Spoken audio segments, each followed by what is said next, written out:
So Trump ends the debate with, "Why haven't you done it yet?" And I thought that was brilliant because she's like, "I'm going to give money to small businesses. I'm going to help new families, something about giving them all $6,000 each and all this crap and all these fancy lies." And he's like, "It's not like you're a new candidate. It's not like you haven't been in the White House this whole time as the vice president behind Joe Biden. You've already been there. Why haven't you done it?" And I'm like, exactly.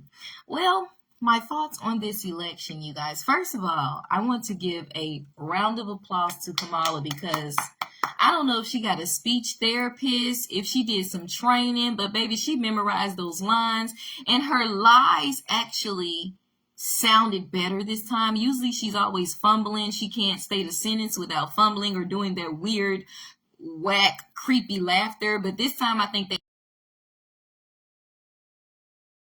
actually worked with her and she like memorizing at her script the whole time, which I thought was interesting because she kept saying, "Why do you keep on looking at that? Why do you keep, we're just going to hear the same old story from him." But it's like, you don't want to keep looking at a script. He's just having a fluent conversation. He's just talking back and forth and you just keep looking down every few seconds.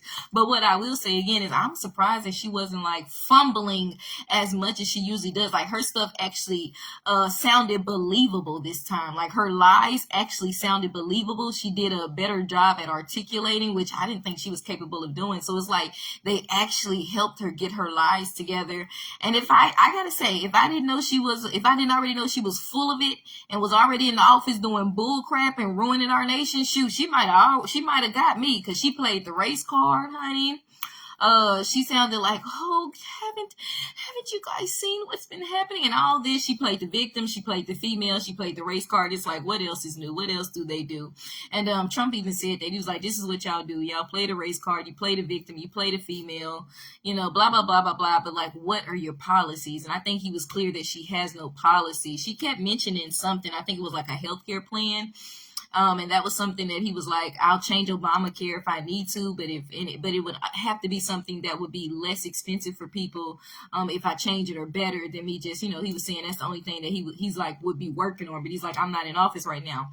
And that's the only thing like she had. And what else was she saying? She was saying simple things like that. "Okay, I'm going to give to small businesses. I'm going to give 60,000.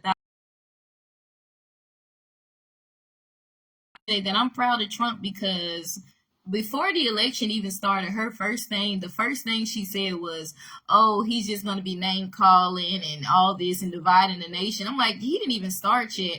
And he really stayed away from that. He really stuck to the basics tonight. You have no policy. What are you going to do for the country? You've been in the country. This is what I'm going to do. This is how the economy looked. There was no wars. He stuck to that. And I gotta say, she was the only one that called him a name. I forgot what she called him, but she clear out called him a name. He didn't call her a name not once, but he did say that her and Biden were incompetent at her jobs. And I think anybody with common sense can see that, American and even in the other countries. And so yeah, this wasn't as entertaining as I thought it would be, because I thought it was gonna be like rah rah rah. But I'm glad because it shows that he's not there to just be calling people names. He's just there to state facts and talk about policy and talk about why he's the better candidate. And he did a really good job of staying clear of that name calling tonight and just sticking to the facts and who's better at their job and what they can bring to the table. Unlike Kamala Harris. Yeah, so I thought that was interesting. And like I said, she surprised me because she didn't do a lot of fumbles tonight. Like they really gave her some speech therapy. She memorized her lines and her lines and lies, and she articulated better. But I already know she's full of it, so it doesn't fool me. But yeah, that's all I had for tonight. I thought that was interesting. When it was over, I was like, dang, that's it. I wanted more. But yeah, just basic. I think he ended it well by saying, "Why haven't you done it yet, though? Because if you were going to give to small businesses and give to families and do all these things to help our economy, why haven't you done it? You've been in office. You're not a new candidate. You've been there behind Biden. You're the puppet. You're Obama's puppet with Biden. So why haven't you done it?" So he couldn't have ended it with a better line because she's trying to make it seem like, "Oh, no, I'm not Biden. I'm just a VP." Like you're still advising him. You're still in the White House. You still have authority. So yeah, that was pretty surprising to me. like I said, those things she articulated more. She didn't fumble as much. She had her lies together. It would have fooled me. It would have been believable if I didn't know like what she was about and how she really has no policy, but she's like stealing things from Trump and trying to come up with little things here and there. Now trying to like better scheme, like be a better plot, build a better plot for her schemes and all that. But that was it. It was pretty short and simple. Again, I'm proud of Trump because he stuck to the guns. He stuck to the policy. There was no name calling and all that. He didn't call her name one time. He just said that she is not a threat to the terrorists in other countries. Like they would like want her to be the president. She's incompetent. But he didn't like directly attack her because they were like, oh, he's racist. Oh, he doesn't want a woman. Da, da, da. And he was like, what are your policies? What are you gonna do? Blah blah blah, lady. What else? So that was it, y'all. I just wanted to give y'all my viewpoint of the debate thus far. That was it. I was really wanting more. I was like, he's over with so fast, and I think they pretty much were more civilized than I thought they would be. Trump was definitely very calm, and he was actually trying to be more cautious too. I could see that because he was like, I know they're trying to get me for every little word. They're gonna say I'm a racist. They're gonna say I'm a sexist. So I saw him being more cautious, and that's what just made me like fall in love with Trump more. I'm like, Trump is so sweet. He's a good guy. I don't know why these people hate him so much and trying to make him out to be this racist and this sexist.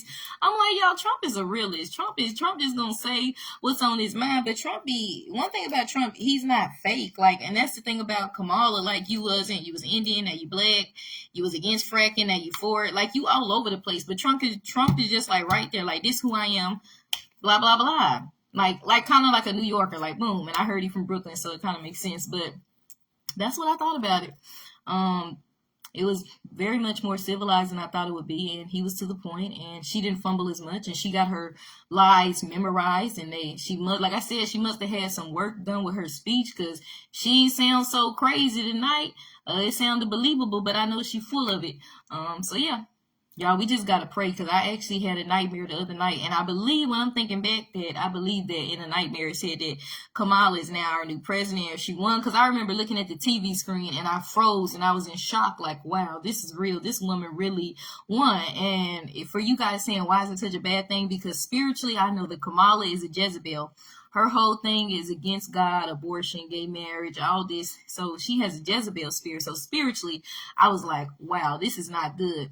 And physically, it's not good. She don't know how to run the country. And Trump brought up something that I ain't really heard before, even when I heard them about a month or two when he was doing that interview with Elon Musk, when he was talking about how these other dictators in these countries like Putin and all that have nuclear wars, and they can basically just send something and just blow up the country, and how she wouldn't know how to counteract that or really be a threat, so they can say, let's not mess with America. They're going to be like, that's why Putin endorsed her, because she's not a threat. But if Trump is in there, he's going to have, that power, that manly power. And I do believe man is the head, but like even if it was a woman to be president, I don't think she's fit. Like, she does not pose any type of threat. I can't take her serious. Like, and they don't either. That's why they want her to be in. But I don't think she will be prepared to protect us from nuclear wars like Trump is. And I didn't even know about it until I actually heard Trump talk about it. And I was like, that's a good point. And like, he's right. People don't talk about that. And he even brought that up tonight. So just stuff like that just shows like why we need Trump. He knows what he's doing. He knows how to run the country, not just from a business perspective, but from a leader perspective.